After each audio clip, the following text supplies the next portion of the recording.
இன்னைக்கு நம்ம retro ரெசிபீஸ்ல டியூஸ்டேவோட delicious dinner என்னன்றதை பார்க்க போறோம். பன்னீர் மசாலா தோசை, மசாலா பால். வாங்க எப்படி பண்றதுன்றதை பார்க்கலாம்.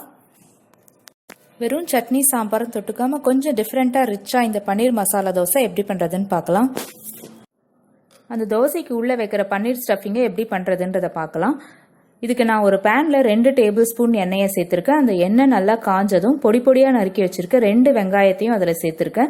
அதை அந்த எண்ணெயிலே நல்லா வதக்கிக்கலாம்.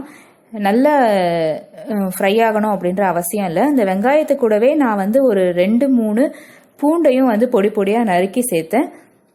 கொஞ்சம் சாஃப்டானா போதும். இது கலரும் மாறி இருக்கு பாருங்க. இப்போ நான் ஒரே ஒரு தக்காளியை அதில் சேர்த்திருக்கேன். தக்காளி நிறைய சேர்த்திங்கன்னா அந்த மசாலா ரொம்ப கெட்டியாயிடும், ஜூஸி ஆயிடும். அப்போ தோசைக்குள்ளே வச்சிங்கன்னா அந்த தோசையோட கிறிஸ்ப்னஸ் நமக்கு குறைஞ்சிடும். அதனால் நீங்கள் தக்காளியை ரொம்ப கம்மியாக சேர்த்துக்கோங்க. அப்புறம் ஒரு 1/2 கப்பு பொடி பொடியாக நறுக்கி வச்ச கொத்தமல்லி தழையையும் நான் அதில் சேர்த்துருக்கேன். இது எல்லாத்தையும் சேர்த்து நல்லா வதக்கிக்கலாம். தக்காளியும் ரொம்ப மேஷ் பண்ணுற அளவுக்கு நீங்கள் வதக்காதீங்க. ஜென்டிலாக வதக்குங்க போதும். அந்த பச்சை வாசனை போகிற அளவுக்கு வதக்கினா போதும். இப்போது இது வதக்கிட்டு இருக்கும் போதே நான் பக்கத்தில் ஸ்டவ்வில் மசாலா பாலுக்கும் பாலை கொட்டி வச்சுருக்கேன்.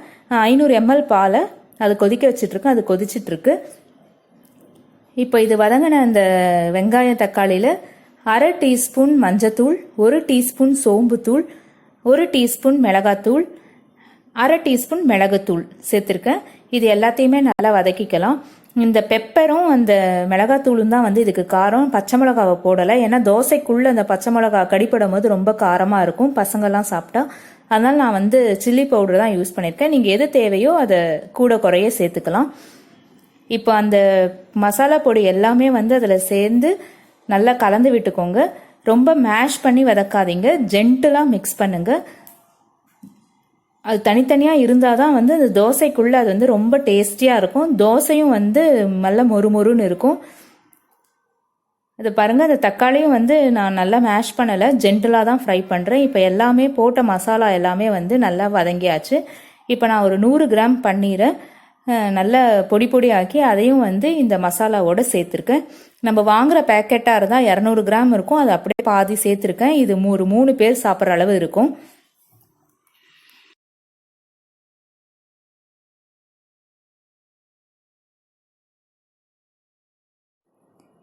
இப்போ பன்னீரை நல்லா அதோட மிக்ஸ் பண்ணி விட்டதுக்கப்புறமா மொத்தமாக எவ்வளோ இருக்குன்னு தெரிஞ்சதுக்கப்புறம் இந்த ஸ்டேஜில் நீங்கள் உப்பை சேர்த்துக்கோங்க.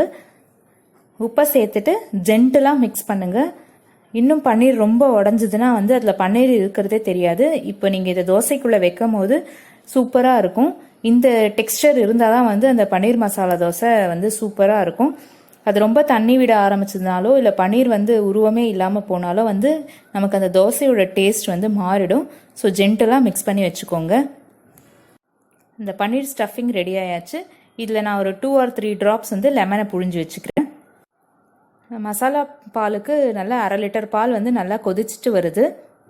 ஸ்டஃபிங் தோசை எல்லாத்துக்குமே கரண்டி ரொம்ப முக்கியம். அந்த மாவை எடுக்கிற அந்த கரண்டி பின்னாடி ஃப்ளாட்டாக இருந்தால் தான் ஈஸியாக ஸ்ப்ரெட் ஆகும். அது இல்லைன்னா டபரா எடுத்துக்கோங்க. கல் நல்லா ஹை ஃப்ளேமில் வச்சு காய வச்சுக்கோங்க. மசாலா பால் ரெடி. இது எப்படி பண்ணணும் அப்படின்ற லிங்க் உங்களுக்கு கீழே டிஸ்பிளே ஆகுது. அதே மாதிரி டிஸ்கிரிப்ஷன் பாக்ஸ்லேயும் இருக்கும், நீங்கள் ரெஃபர் பண்ணிக்கோங்க. இப்போ தோசையை ரெடி பண்ணிடலாம். கல் நல்லா காஞ்சதும் அந்த கரண்டியில் மாவை எடுத்து சர்க்குலர் மோஷனில் ஸ்லோவாக நம்ம அதை ஸ்ப்ரெட் பண்ணி விடலாம்.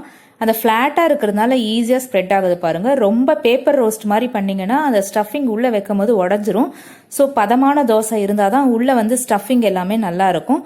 நீங்கள் ரொம்ப மெல்லிசாக அதை தோசையை வார்த்துட்டு உள்ளே வச்சுட்டு தோசையை மடக்கும் போதே உங்களுக்கு தோசை உடஞ்சி போயிடும். ஸோ ஸ்டஃபிங் தோசை எல்லாத்துக்குமே இதே மாதிரியே தோசையை வாத்துக்கோங்க. நான் இப்போ 2 டீஸ்பூன் ஆயில் அதை சுற்றியும் நடுவுலையும் கொஞ்சம் விட்டுருக்கேன். தோசை வேகட்டும், நம்ம திருப்பி போட போகிறது இல்லை. இந்த தோசை நல்லா வெந்ததும் நம்ம பன்னீர் மிக்சர் ப்ரிப்பேர் பண்ணி வச்சிருக்கிறத தோசையோட சென்டரில் வைக்கிறேன்.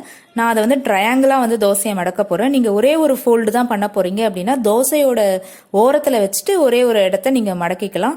இப்போ பாருங்கள், சென்டரில் அதை வச்சாச்சு. அந்த எட்ஜஸ்லாம் ஈஸியாக ரிலீஸ் ஆகுதான்னு கரண்டியை வச்சு ஃபஸ்ட்டு செக் பண்ணிக்கோங்க. எல்லா பக்கமும் ஈஸியாக அந்த தோசை எடுக்க வருது. இப்போது ஃபஸ்ட்டு ஒரு ஃபோல்டு பண்ணிக்கோங்க ஒரு கார்னரில். அப்புறம் அதை கோன் ஷேப்பில் இன்னொரு எண்டை மடக்கிக்கோங்க. இந்த டெக்ஸ்டர் பாருங்கள் ரொம்ப ஃப்ளெக்சிபிளாக இருக்குது. அதனால தான் நம்ம மிக்சர் அந்த மாதிரி பண்ணணும் அப்படின்னு சொன்னேன். சூப்பராக ரெடி ஆயாச்சு. ரொம்ப அருமையாக கிறிஸ்பாக நமக்கு தோசை ரெடி ஆயிருக்கு. டின்னர் சூப்பராக ரெடி ஆயாச்சு. பன்னீர் மசாலா தோசை, அதோட டெக்ஸ்டர் பாருங்கள் பர்ஃபெக்டாக வந்திருக்கு. வேர்க்கடலை சட்னியும் ரெடி. முறுமுறுன்னு பன்னீர் மசாலா தோசையும் சுட சுட மசாலா பாலும் சூப்பராக எங்கள் டின்னர் ரெடி ஆயாச்சு. வாங்க சாப்பிட்லாம். இந்த டெலிஷியஸ் டின்னர் பண்ணுற வீடியோ உங்களுக்கு பிடிச்சிருந்ததுன்னா லைக் பண்ணுங்கள், கமெண்ட் பண்ணுங்கள், சேனலை சப்ஸ்கிரைப் பண்ணுங்கள், பக்கத்தில் இருக்க பெல் பட்டனையும் ஆன் பண்ணிக்கோங்க. தேங்க்யூ.